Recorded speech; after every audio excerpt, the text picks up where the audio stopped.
I didn't like Steph's comments. Kind of made me roll my eyes when he said something like, "Yeah, I hear people have been talking and saying yada yada about me." I'm like, hold on. Let's pump the brakes real quick. Bring it back. This is still the regular season, number one. Okay, this was not a playoff game. This was not a game 7. Steph has been cloaked in this babyface assassin protection from the media and the rest of the world somehow. Steph has been shielded from all of the same vitriol and the same accountability that a lot of other players, a lot of other greats that he would want to be on the same level as has to face, right? Steph has had numerous playoff games where he did not show up in big moments, right?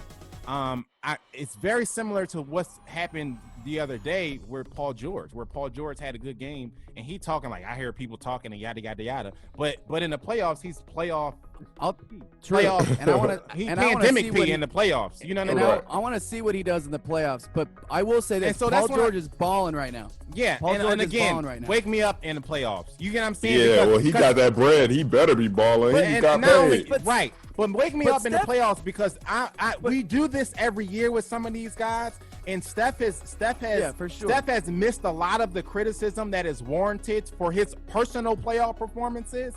And Paul George has also he's gotten the criticism. Paul George has gotten the criticism. He warranted the name Pandemic P from this last playoff performance, but this has happened since his days in Indiana. So Paul has never. He's Paul never has not been. But he also hasn't ever been surrounded by like the team that Steph has had. Like Steph has been able to cruise. That part too. Yeah, that part too. So that was the other thing that made me roll my eyes. Like, calm down, young man. Like, you know what I'm saying? Like, let's see what you do with a bag of cadaver dogs. Like LeBron James had to drag a team with Jonas Ilgauskas to the finals. Let's see what this is your year, Steph. Because now you don't have Kevin Durant. Ilgauskas Thompson is not there. Ilgauskas was an all-star. Klay Thompson is not there. So let's see what you do with this team. Let's see before you start talking. Let's see what you do with this team because the playing field is yours, Steph. So calm down with the I see you talking bullshit in the regular season before you do something, bro. Let's see what you do in the playoffs when it matters. First of all, he doesn't sound like that when he talks, and second of all, that was an homage to Mike Tyson or whatever. That was actually good. That was good. Do not raise your voice at Mr. Curry like that. How dare you? Mr. Curry. Let me tell you something. Mr. Curry, who has one of the hottest moms I've ever seen. Side note. That's a fact. Not conjecture, not an opinion. Also is going to go down. He already is, without question, considered the greatest shooter of all time. He's I believe, a 2-time MVP. Is he a 2-time MVP? And he has all regular season feats. He has. Hey, he is a 3-time NBA champion. Thanks to 3-time NBA champion. Iguodala. Thanks to Kevin Durant and Andre Iguodala. Well, yeah, I mean, but he's also showed up in big moments. He's also considered a huge clutch shooter, which he's proven time. He and just time hasn't again. done now, it in the playoffs, you know. But the regular season counts. He hasn't.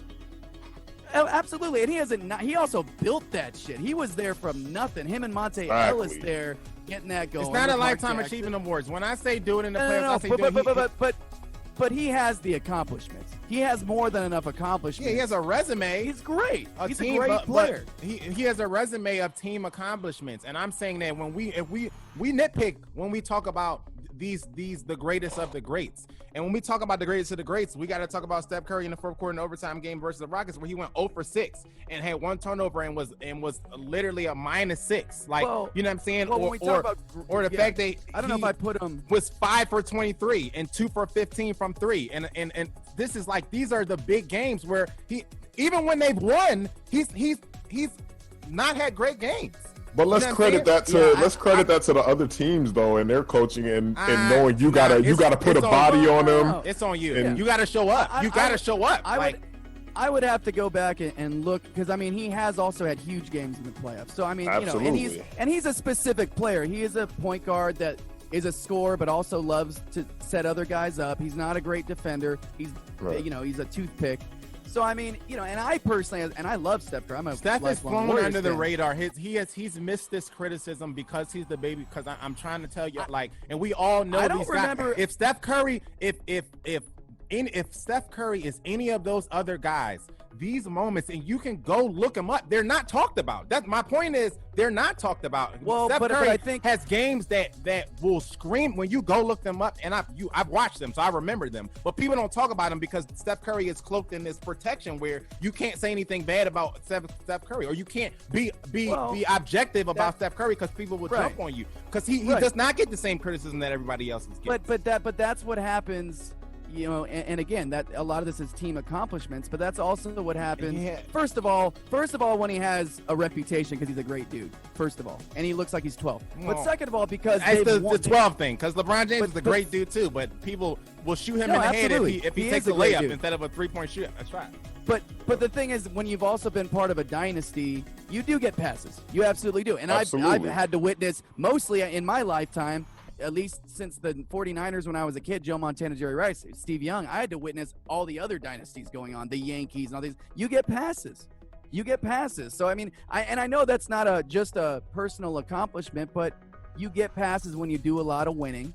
And I mean, I'm a Warriors fan. I love that he's got a chip on his shoulder. They're going to need him to do this shit all year long. And I just want to see him do it in the playoffs because this is the time where he's going to have to carry a team. He hasn't had to carry a team before. And so I'm interested in seeing how he looks when he has to carry this team. He carried the Warriors with their first championship. He was the best player on the team. I don't see. I think he was the best player on the team. I don't think he carried the team. I do not think he carried the team. And you look at his performances it's a concerning. So I just want to see it. I just want to see it in the playoffs. The thing is, if he's got to do all of that all season, and then we're expecting him to do that in the playoff, that is a very big load. It is.